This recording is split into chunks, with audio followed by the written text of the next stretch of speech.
여러분들 교재 196쪽을 보십시오. 196쪽에 책 펼친 수업박스 바로 위에 화학평형은 동적평형 상태이다 라고 하는 표현이 나오죠. 평형 상태는 외관상으로는 알짜 변화가 없지만 계속 반응물은 생성물로 변화가 되고 생성물은 반응물로 변화가 되죠. 계속 움직여요, 안 움직여요? 예, 계속 움직여요. 단지 알짜 변화가 없을 뿐이에요. 따라서 평형 상태는 그 앞에 동적이라는 표현이 있든지 없든지 간에 항상 동적이에요. 항상 동적입니다. 그러면은 이렇게 반응물 생성물들 간의 동적 평형 상태는 우리가 화학 평형에서 이렇게 이야기를 하는 건데, 화학 평형 즉 물질이 변화가 되는 건데, 물질의 구조가 변화가 되는 것이 아니라 H2O 액체가 H2O 기체로 기화가 된다든지, 또 H2O 기체가 H2O 액체로 다시 응축이 되는 그런 상평형도 마찬가지일까요? 예, 마찬가지예요. 상평형이든지 또는 물질이 변화가 되는 화학평형이든지 평형이라는 말이 나오면은 항상 평형 상태는 외관상으로는 변화가 없지만 실제로는 가는 물질, 오는 물질이 있고 단지 가는 속도와 오는 속도가 같은 상태이고 모든 평형이라고 하는 용어에는 동적이다라고 하는 표현을 쓸 수가 있죠. 물질 변화에 대해서는 우리가 특별히 화학평형이라는 표현을 많이 쓰고 물질의 상이 변화될 때 액체가 기체로 변화되고 기체가 액체로 변화되는 페이스, 상이 변화될 때 그때 평형 상태를 상평형이라고 하는데 공통점이 다 있어요. 가역적이라는 거죠. 즉 반응물에서 생성물로 가고 생성물에서 반응물로 오는 겁니다. 또 액체에서 기체로 가고 기체에서 액체로 서로 왔다 갔다 하는 거죠. 그걸 우리가 리버시블하다, 가역적이다라고 표현합니다. 그 다음에 동적이죠. 끊임없이 왔다 갔다 해요. 지금 평형에 대해서 이야기합니다. 그리고 평형의 위치는 어디로부터 시작할 수 있어요? 반응물만 처음에 내부로둬도 반응물이 생성물로 변화돼요. 또 생성물이 반응물로 변화되다가 나중에 보면은 반응물과 생성물이 적당하게 공존하는 평형 상태에 도달하죠. 또는 처음에 생성물만 존재해도 반응물로 변화되면서 결국 어떻게 돼요? 반응물과 생성물이 공존하는 평형 상태에 도달합니다. H2O 액체만 내버려둬도 결국 이것이 기화가 되어서 H2O 기체와 액체가 공존하는 평형 상태에 도달하고 H2O 기체만 존재해도 결국 이것이 응축이 돼서 H2O 액체와 H2O 기체가 공존하는 평형 상태에 도달하죠. 즉 평형의 위치라고 하는 것은 양쪽 중에 어디로부터도 출발해서 동일한 평형 상태에 도달할 수 있다라고 하는 것입니다. 여러분들 교재 196조 밑에 보니까 이번에 책 펼친 소제목 모든 화학 반응은 평형 상태에 도달할 때까지만 자발적으로 진행된다라고 표시가 되어 있죠. 자, 이것은 우리가 연력학을 공부하면서 이미 공부를 했던 내용인데 제일 왼쪽 같은 순수한 반응물입니다. 순수한 반응물의 현재 상태가 가까워요. 이렇게 되면 이 현재 상태에 있는 이 물질이 완전히 순수한 생성물로 변화될 때까지, 제일 오른쪽에 있는 순수한 생성물로 변화될 때까지 변화될까요? 그렇지는 않아요. 항상 모든 물질의 변화나 모든 변화의 방향은요, 언제까지 자발적으로 계속 진행되냐면은 깁스 자유에너지 값이 가장 낮은 상태, 즉 평형 상태에 도달할 때까지만 자발적으로 진행되죠. 그래서 지금 현재 위치가 분명히 순수한 반응물에 가까운 상태인데 시간이 한참 지나 보면은 순수한 생성물로 다 변화돼 이쪽 끝까지 간 게 아니에요. 깁스 자유에너지 값이 최소인 상태, 델타 G 값이 0인 상태 또는 평형 상태에 도달할 때까지만 저렇게 자발적으로 변화가 됐다는 것입니다. 여러분들 교재 196쪽에 있는 내용에서 한 가지만 기억하세요. 평형 상태는 정반응의 속도와 역반응의 속도가 같은 상태입니다. 그리고 모든 변화의 과정은 평형 상태에 도달할 때까지만 자발적으로 진행됩니다. 여러분들 교재 197쪽에서는 평형 상수라고 하는 것이 나옵니다. 라지 A라고 하는 물질과 라지 B라고 하는 물질이 반응해서 라지 C와 라지 D로 변화가 됩니다. 그리고 이 균형화학 반응식에서의 small a, b, c, d는 개수죠. 균형화학 반응식에서의 개수라고 하는 것은 이 반응물 생성물들의 몰 수비를 정확하게 나타내고 있습니다. 그때 평형 상태에 도달했을 때, 즉 정반응의 속도와 역반응의 속도가 같을 때 반응물의 농도곱분의 생성물의 농도곱의 비를 평형 상수라고 표현합니다.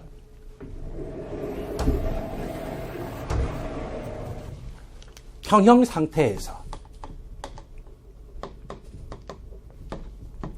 반응물 A, B의 농도곱분의 생성물 CD의 농도 곱셈 비를 평형상수로 한다. 이 평형상수에서 주의를 하셔야 되는 게 있는데 우리가 앞에 반응 속도 법칙에 대해서 할 때는요. 균형화학 반응식의 개수가 농도의 지수항으로 갔으면 안 되잖아요. 근데 평형상수 이 식에서는 균형화학 반응식의 개수에 해당되는 스몰 a, b, c, d가 각각의 농도의 지수항으로 그대로 다 오게 됩니다. 반드시 조심하셔야 돼요. 다시 강조합니다.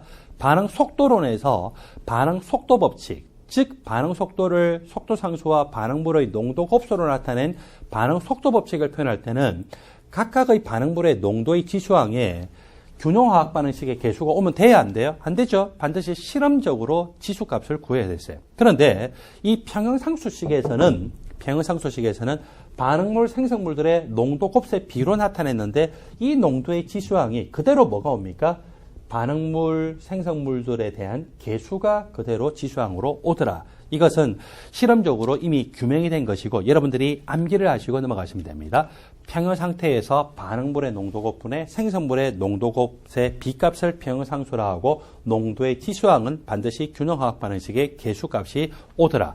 자, 평형상수에 대해서 동그라미 1식에 뭐라고 적혀있는가를 볼까요? 평형상수라고 하는 것은 생성물의 평형농도 나누기 반응물의 평형농도의 곱. 그 말은 조금 전에 이야기했던 대로 반응물의 농도 곱분의 생성물의 농도 곱의 비라는 거죠. 그리고 농도의 그 치수항은 균형화학 반응식의 개수를 쓴다고 되어 있습니다. 두 번째 내용입니다.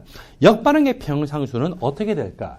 즉 A와 B가 반응해서 C와 D로 변화가 되는 것이 아니라 거꾸로 C와 D가 반응해서 A와 B로 변화가 되면 어떻게 될까? 이것도 마찬가지예요. 평형 상태에서 반응물의 농도곱분의 생성물의 농도곱, 즉 CD의 농도곱분의 AB의 농도곱이고 균형화학 반응식의 개수 스몰 a, C, D, 스몰 a, B가 그대로 이렇게 왔어요. 이렇게 놓고 보니까 이 반응과 이 반응은 서로 역반응의 관계죠. 즉 반응물과 생성물이 서로 밖에 있는 관계인데 이 반응의 평형상수는 이 값이고 그리고 역반응의 평형상수는 이것인데 이 역반응의 평형상수를 보니까 원래 이 반응의 평형상수 서로 무슨 관계입니까? 역수관계이죠. 분모 분자가 서로 바뀌어 있어요. 그래서 역수관계이다 라고 하는 것을 여러분들 주의하십시오. 동그라미 3번입니다. 평형상수라고 하는 것은요. 온도에 의해서만 바뀝니다.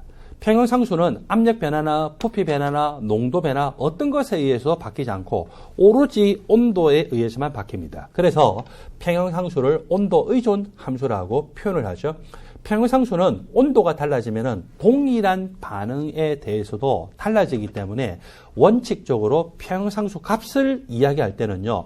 몇 도씨에서의 평형상수 값이다 라고 단서 조항을 달아야 됩니다. 주의하세요. 평형상수는 온도에 따라서 바뀌기 때문에 반드시 온도항을 표시를 해야 됩니다. 자, 그 다음에 우리가 앞에서 보니까 반응 속도상수 있죠. 스몰 k라고 하는 거. 반응 속도상수는요. 단위가 있었습니까? 예, 있었어요.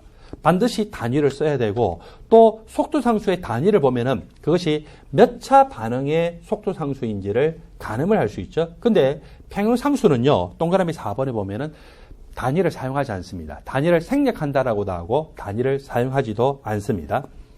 괄호 2번에서는 평형상수에 대해서 이야기할 때 반응물 라지 AB, 생성물 라지 CD에 대해서 농도 곱셈 비로 나타냈죠.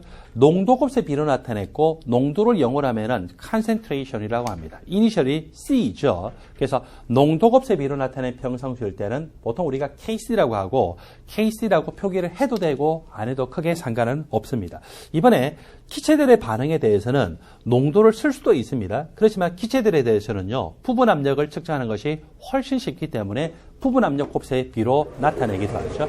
N2O4라고 하는 기체 물질이 NO2라고 하는 기체 물질로 변화가 되고 있어요. 자, 이렇게 변화가 되고 있을 때 평형 상태에서